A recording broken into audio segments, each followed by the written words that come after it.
By the time I was grown, the scars of childhood were etched deep inside me.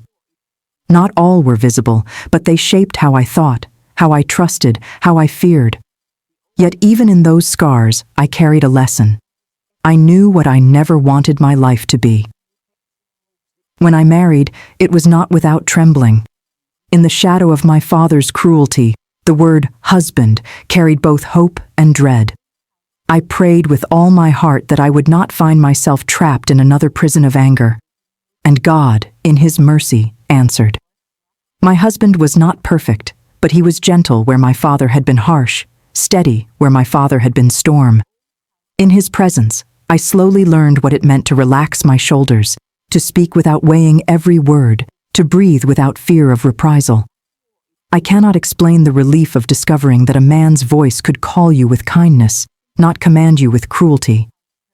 It took years for my hands to stop trembling at sudden noises, for my heart not to leap whenever silence broke. But in that patient love, I found healing. And when my children were born, I made myself another promise, firmer than any before. They will never know what I knew. They will never live what I lived. It was not always easy. Old wounds sometimes whispered lies in my mind. I feared I would fail, feared I would repeat the past without meaning to. But each time I looked into their faces, innocent and trusting, I remembered the vow I had made as a girl. The chain of pain ends here. I raised my children with patience. When they made mistakes, I taught them rather than punished them. When they were noisy, I reminded myself that laughter is a blessing, not an offense. And when they grew, I prayed over them, asking God to protect them from the darkness I had known. Looking back, I see that breaking free was not only about leaving a house or surviving a childhood. It was about changing what love looked like in my bloodline. My father gave me fear. I gave my children freedom.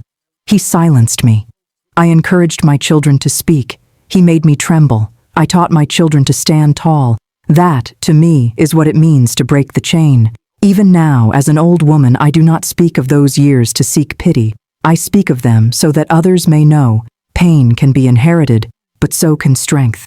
What one generation shatters, another can rebuild. And I, Thelma Mae, chose to rebuild. I was born on May 23, 1912, in Akron, Ohio. My name was given to me with thought and care, though the weight of it would only make sense to me many years later. My mother, who had a fondness for stories, named me Thelma after a heroine in a book she had once read. She said the name carried a kind of grace, a kind of strength. My middle name, Mae, came from her mother, Lily Mae, and also, perhaps by fate, from the month in which I was born. In those days, names were more than just letters stitched together. They were heirlooms, passed from one hand to another, meant to preserve memory, to carry pieces of the past into the future. Even so, in my case, the spelling would shift. What was once May would later turn into May. It was a small change, but even small changes can alter how you see yourself in the world. When I was just 6 weeks old, my mother carried me out into the wider world. She and a friend took me on the streetcar to Summit Beach Park, which lay on the edge of Summit Lake, right there in Akron, where I had been born. The world must have seemed vast and loud compared to the small rooms of home, though I do not remember it myself. I was told the story later. At the park, my mother placed me on the merry-go-round, a daring thing when you think of it.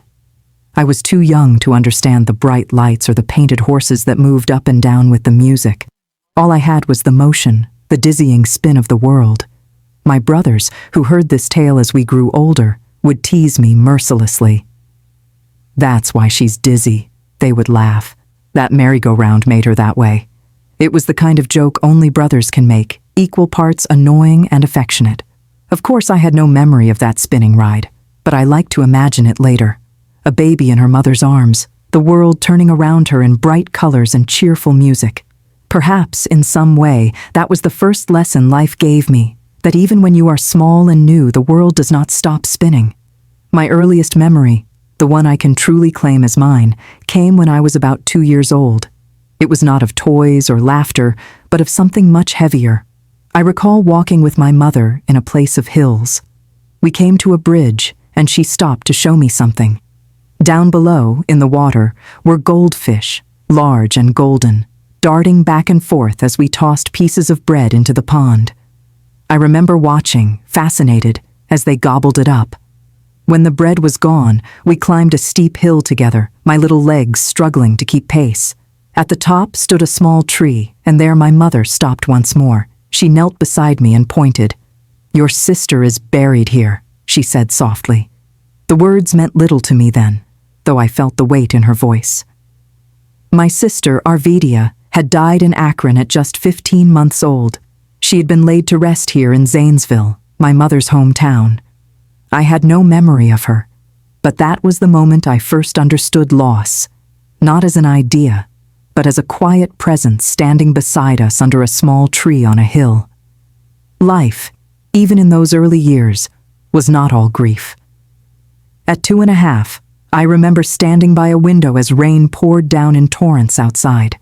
The glass was wide and low enough for me to see into the backyard. There were chickens running about, feathers heavy with rain, and I noticed something curious. These chickens had feathers down their legs, and to my child's mind, it looked as though they were wearing stockings. "Oh, look!" I cried out in delight. "The chickens have stockings on!" It was a small joy, but I remember it vividly. That is the way of childhood, grief one moment, wonder the next. We often traveled to Zanesville to visit family. My grandmother had turned the upstairs of her home into what people then called a flat, though today we would say apartment. One of my uncles and his wife, Aunt Edna, lived there. I remember being caught once in the kitchen cupboard, eating apple butter straight from the jar with my finger. Aunt Edna came in and scolded me. "Oh, Thelma, you shouldn't do that." But I kept on, bold as ever, and replied, "This is my grandma's house," as though that made me untouchable. And in a way it did, for my grandmother always let me get away with more than others did. My childhood was already becoming a mix of sweetness and bitterness, of laughter and shadows. There were moments of love and safety, yes, but also moments that would shape me into someone older than her years. Looking back, I sometimes wonder if the merry-go-round at Summit Beach was a sign. Life would spin me in dizzying circles, and I would have to learn to hold on. By the time I was 18 months old, my family had already begun to change. My brother Sherman was born, and from the very beginning, I laid claim to him in a way most little sisters do not. My mother often said I mothered him so much, the poor boy didn't know who his real mother was. For the longest time, he called her Mom, and me Mommer. To me, it felt natural. I was small, yes, but I wanted someone to care for, someone to love, and Sherman became mine. I would boss him about, scolding him for playing too far or not doing as I said, but I also tied his shoes, fed him scraps of bread, and tucked him into bed when he was tired. For a while, he truly believed I was just another mother in the house.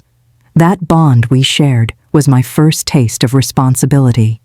It shaped me into someone who carried burdens early, someone who understood what it meant to protect. But it also marked the beginning of another lifelong pattern, of trying to fill spaces left empty by others. It was around that same time that I began to notice how other people saw me. When I was about 3 or 4, I overheard 2 teachers whispering to one another, "Isn't she beautifully dressed?" She looked so fine, I remember standing there confused. To me, my clothes were nothing special. In fact, I thought of them as old, used, and second-hand. The truth was, most of my dresses were made from my grandmother's discarded clothes. Not discarded because they were ragged or torn. No, my grandmother was a woman of means, and she had new clothes made for her twice a year. A dressmaker would come to her home every spring and fall, staying for weeks to sew. There would be new suits, new coats, summer dresses, and winter gowns. When the season ended, the unused fabric and old garments were packed into trunks and carried to the attic.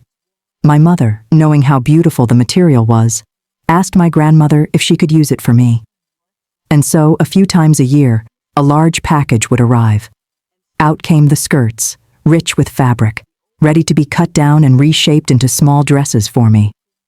My mother sewed with care, and to others, I must have looked like a child dressed better than most. But to me, the dresses carried shame. I knew they were not mine. They were old clothes, hand-me-downs, and I hated wearing them. I remember once going to school in one of those dresses, tears streaming down my face. My teacher noticed and pulled me onto her lap, asking what was wrong. Between sobs, I blurted out, "I have to wear my grandma's old clothes." She looked at me kindly, brushing my hair back. "Thelma, everyone thinks you have the most beautiful dresses. You should be proud of them." But I didn't believe her. To me, they were reminders that I was wearing another person's life, not my own. Perhaps the cruelest irony was our puppy. After school, when I would run outside in my fine but hated dresses, he would leap up and tug at the hem, tearing fabric loose. More than once, the dress was ruined this way. I should have been angry at him, but instead, I felt a kind of relief. Each tear, each rip, was like a small rebellion against the weight of those clothes. Only when one dress was torn to shreds did I realize how fine it had actually been. These small moments, Sherman calling me Mommer, the whispers of teachers, the tears over dresses, may not have seemed important at the time. But they were the building blocks of my childhood identity. I was learning piece by piece that appearances could deceive, that what others admired could feel like a burden to the one wearing it.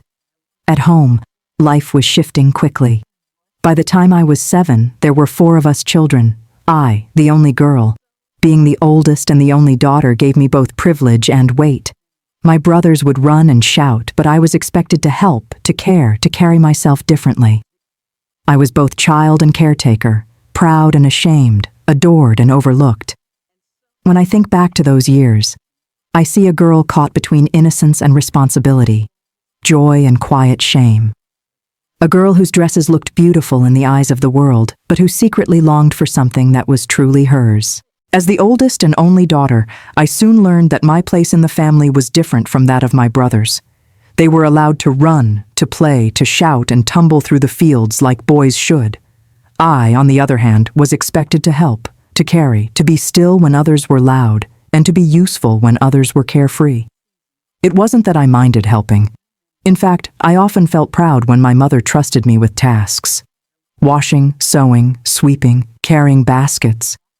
These were the things that made me feel grown, even when I was still very much a child. But over time, the responsibility became heavier, and I began to notice how my childhood slipped through my fingers. Sherman, my closest brother, remained the one I loved most fiercely. He had a way of looking at me with trust in his eyes, as if I could shield him from anything. I tied his shoes, fixed his hair, and scolded him when he got into trouble. Sometimes I would hold his hand when we walked, almost forgetting that I was his sister, not his mother. He leaned on me in ways my other brothers never did, and I leaned on him too, though I didn't realize it then. But with each passing year, the weight on my shoulders grew. My father's discipline fell hardest on me, as though he believed I should already know better than the others. If Sherman made a mistake, I sometimes felt the blame shift toward me, for not watching closely enough, for not guiding him properly. I remember one evening clearly. The house was warm from the stove, and my mother had asked me to stir the pot of beans while she mended a shirt. Sherman darted through the kitchen, chasing one of our younger brothers, and in the commotion, the spoon slipped from my hand.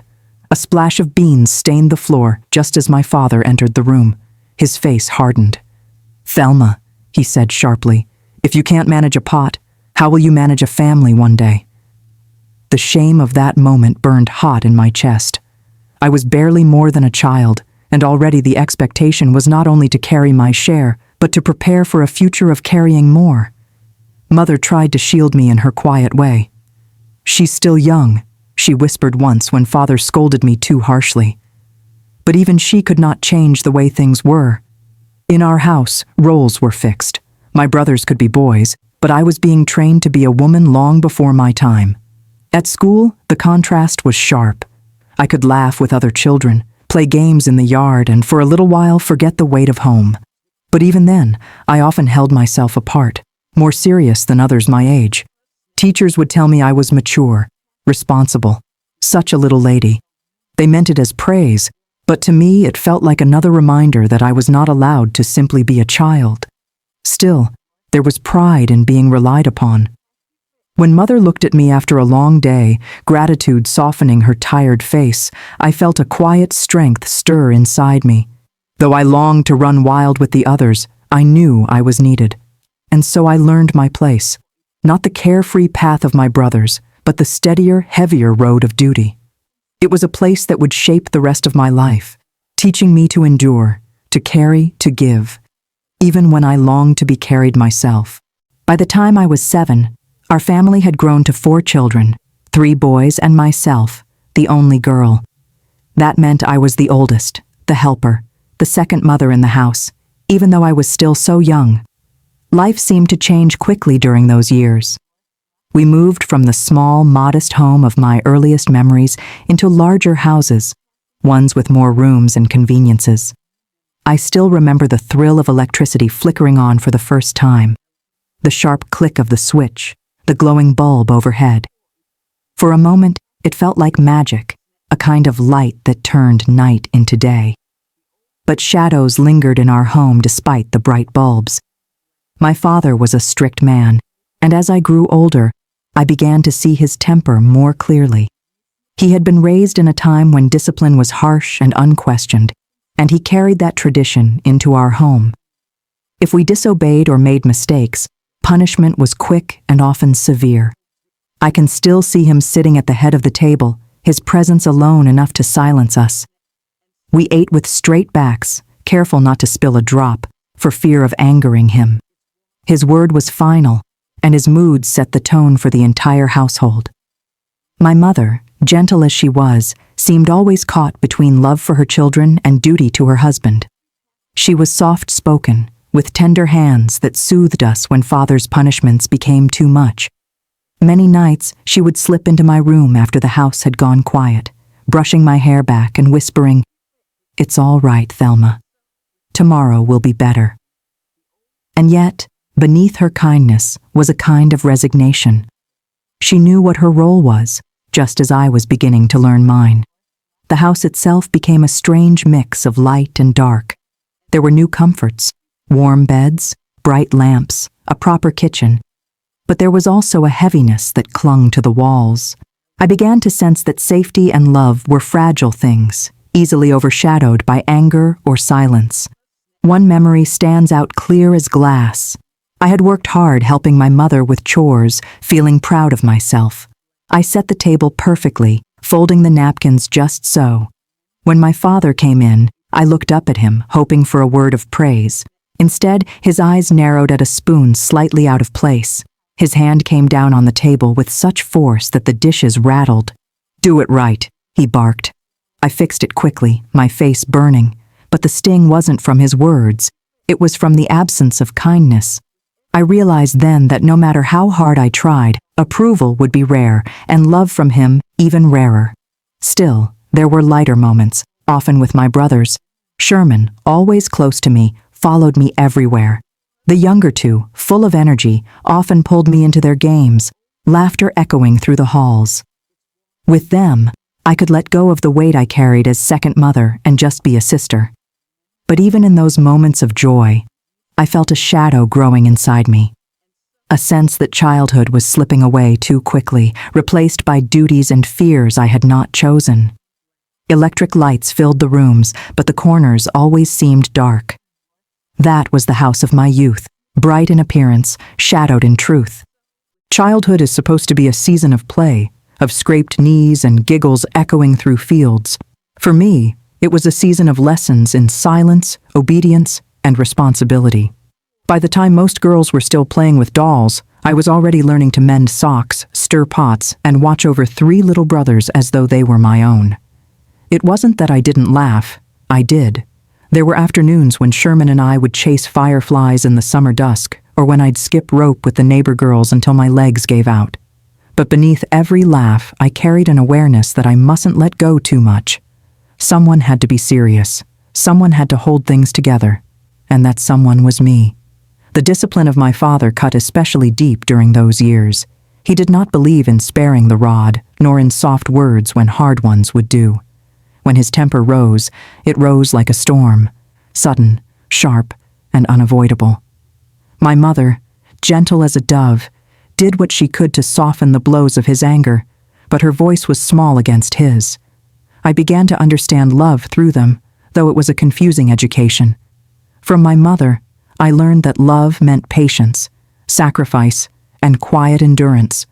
From my father, I learned that love could be harsh, conditional, bound up in rules and expectations.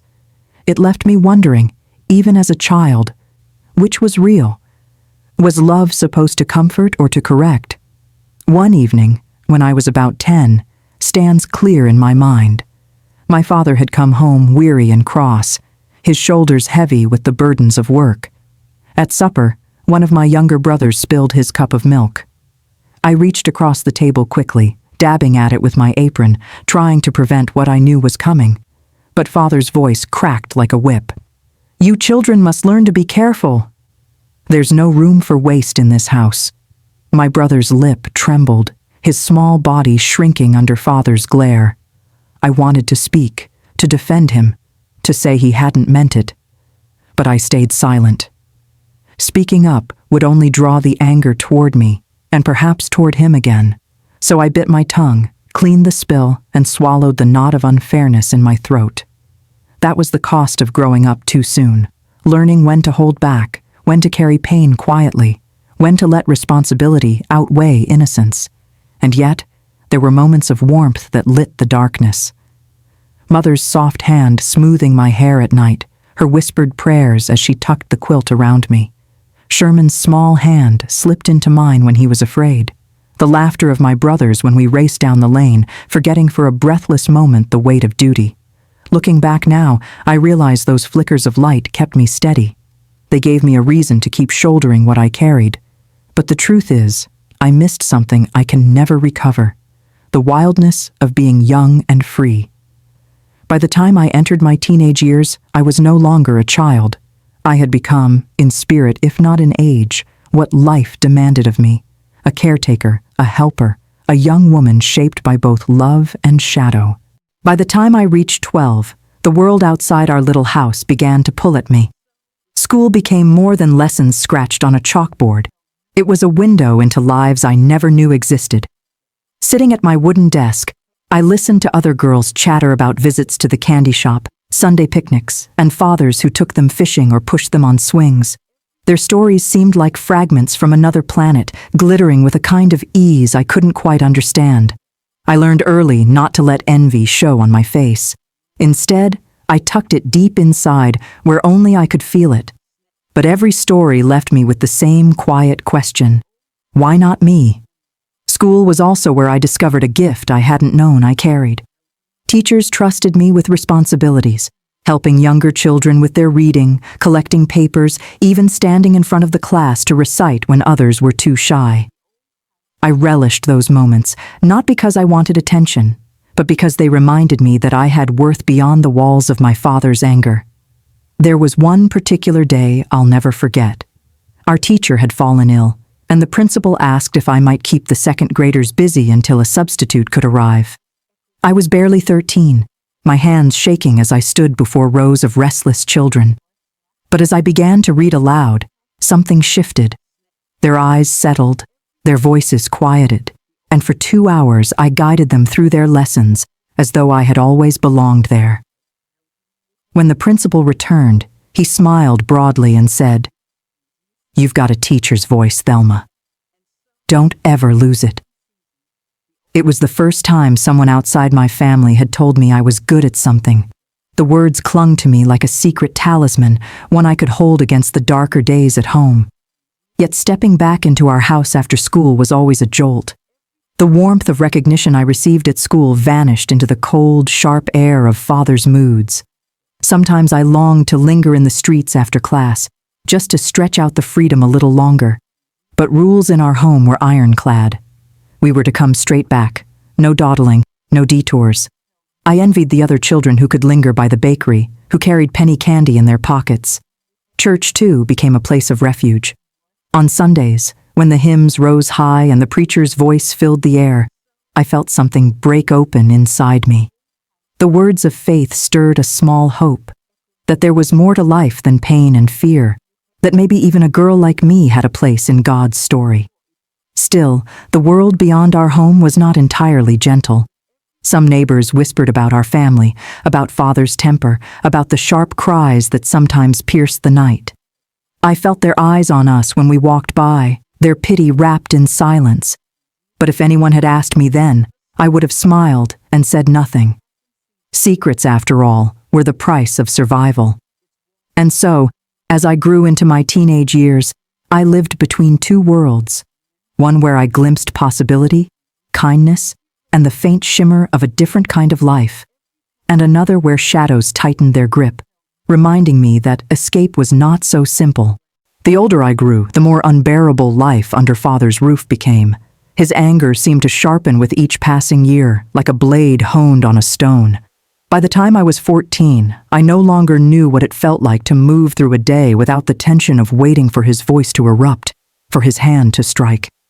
It wasn't the small mistakes that drew his rage. No, it was everything. A spoon clattering too loudly in the sink, a laugh that lingered longer than he deemed proper, a shirt button not fastened quickly enough.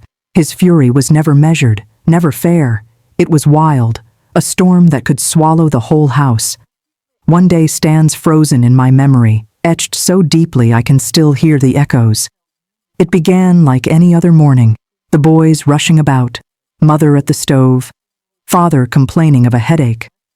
I always hated those days when his temples throbbed, because his pain became an excuse to torment the rest of us. That morning, he demanded pancakes, sausage, eggs, and coffee, a feast, though he claimed he was sick. Mother hurried, her hands trembling as she flipped the pancakes. "It's almost ready," she whispered. But her voice was too soft, and father snapped, "What's taking so long, woman?" His words turned to shouts, each one hotter than the last. I stood nearby, packing my lunch, pretending not to notice. But the moment came swift and brutal. He lunged, his hand closing around her throat, forcing her to the floor. Her face turned pale, then blue, her hands clawing for breath. Time slowed. Something inside me snapped. My gaze landed on a pan filled with hard-boiled eggs for our lunches. Without a thought, I dumped the eggs onto the table, gripped the pan in both hands, and brought it down on Father's head with all the strength I had. The sound rang out, metal against bone. He staggered, released Mother, and spun toward me, his face a mask of rage. For an instant, I thought he would kill me. He charged, cursing, his fists raised. I darted around the table, my breath ragged, heart pounding in my ears. I knew I couldn't outrun him forever. Then instinct screamed, "Run upstairs!" I bolted, his heavy steps shaking the floor behind me, and slammed my bedroom door shut. He pounded on it with his fists, shouting, ordering me to come out. I pressed my back to the door, trembling but defiant. "If you ever touch her again, if you ever lay a hand on us, I'll tell the police," I shouted through the wood. "You'll go to jail for what you've done." The silence that followed was terrifying, a silence heavier than his rage. For the first time, I had stood up to him, not as a frightened child, but as someone ready to fight back. At last, the pounding stopped. I heard him stomp down the stairs, then the front door slammed shut. Mother lay weak and pale in the kitchen, her breath ragged. I knelt beside her, tears slipping down my cheeks. For the rest of that day, I couldn't eat, couldn't leave the house. My body shook as though the storm hadn't passed. From that moment on, something between Father and me changed. He no longer dared to touch me, though his glare still burned whenever I entered the room. For nearly 3 years, I refused to sit at the table when he was there. It wasn't safety, not really, but it was the smallest kind of victory. And yet, the shadows remained. Every beat of his temper left scars that didn't fade. Each night, as I lay in bed listening for the sound of his footsteps, I prayed. Not for myself, but for Mother. Her suffering was a wound that never closed, and no pan, no warning, no courage could protect her completely. By the time I was 15, I was no longer the timid little girl who cowered in corners. Something in me had hardened, not in cruelty, but in quiet determination. I had learned how to stand straighter, how to hold my tongue when words might provoke danger, and how to shield my brothers from the worst of Father's wrath when I could. The day I struck him with that pan to save Mother had changed me. It was as though a line had been drawn in my soul. Before, I had been a child. Afterward, I became something else. I still lived under his roof, still bore the weight of his anger, but inside, I was free in a way he could not touch. I stopped sitting at the dinner table when he was there. At first, he mocked me, his eyes daring me to defy him further. But I held my ground. I ate later, or alone, refusing to let his presence choke me. That small act became a symbol of resistance. I may not have been able to change him, but I could refuse to bow. My thoughts often turned to the future. Would I always be trapped in this house, in this cycle of fear? The world outside offered glimpses of something more: education, independence, respect. At school, the teachers spoke kindly, trusted me with responsibilities, and planted in me the idea that I might one day shape a life of my own. But Father's grip was strong. We weren't allowed to linger after class or to visit friends' homes. He ruled our time as tightly as he ruled our voices. I remember walking home one afternoon, watching other children laugh and dawdle in the sunshine. They stopped at shops, bought sweets, shared secrets. I longed to join them, but knew better. My steps carried me straight back to our house, heavy with the knowledge that childhood joys were not mine to have. Still, I began to dream. I dreamed of teaching, of standing in front of a classroom filled with eager faces, guiding them the way I once guided those second graders. I dreamed of a home filled with kindness, not fear, a husband who was gentle, children who laughed without glancing over their shoulders. I made myself a promise. I would never let Father's cruelty define what love should look like. If I ever had a family of my own, it would not be like this. The chain of pain would end with me. Of course, I was still only a girl, with no money of my own, no power to leave. But resolve is a quiet fire, and mine burned brighter with each passing year. Even small acts of defiance mattered. When Father glared, I met his eyes instead of looking down. When he barked orders, I answered firmly, though respectfully. And when he tried to break my spirit with his cruelty, I reminded myself, I will not become like you. It was not a dramatic rebellion. No slammed doors, no runaway nights. It was quieter, steadier, like water wearing down stone. But in those years, I learned that survival is not only about enduring what is done to you. Sometimes it is about deciding who you will be in spite of it. And I had decided I would be strong. I would be different. I would be free. Now that the years have passed and my hair has turned white, I see my life as a long road. Some of it dark and jagged, some of it bathed in light. I have walked through valleys no child should ever walk, yet I have also climbed hills where hope bloomed like wildflowers. I often sit by the window in the quiet evenings and think back to that little girl I once was, hiding in the shadows, praying that her father's voice would not thunder through the walls. How small she felt, how helpless. And yet within her was a spark, a determination placed by God Himself. That spark carried me through, and it grew into the fire that let me stand, let me heal, and let me love. The greatest lesson I have learned is this: suffering does not have the final word. Faith does. Love does. Mercy does. I have forgiven my father, not because he deserved it, perhaps he never did, but because I needed to be free. Carrying hatred would have chained me to him forever, and I had spent enough years under his shadow. Forgiveness is not forgetting. It is choosing not to live as a prisoner of the past. To those who hear my story, I say this: pain may shape you, but it does not have to define you. You can rise. You can break the chain. You can build something better. My children, and their children after them, are proof of that. They laugh freely. They live without fear. And in their joy, I see the redemption of every tear I once cried. So if my life leaves behind any wisdom at all, let it be this: never believe that darkness is the end. There is always light. There is always God's hand, reaching, guiding, lifting. And with Him, no wound is too deep to heal, and no story is too broken to be rewritten in love. That is my final lesson. That is my legacy.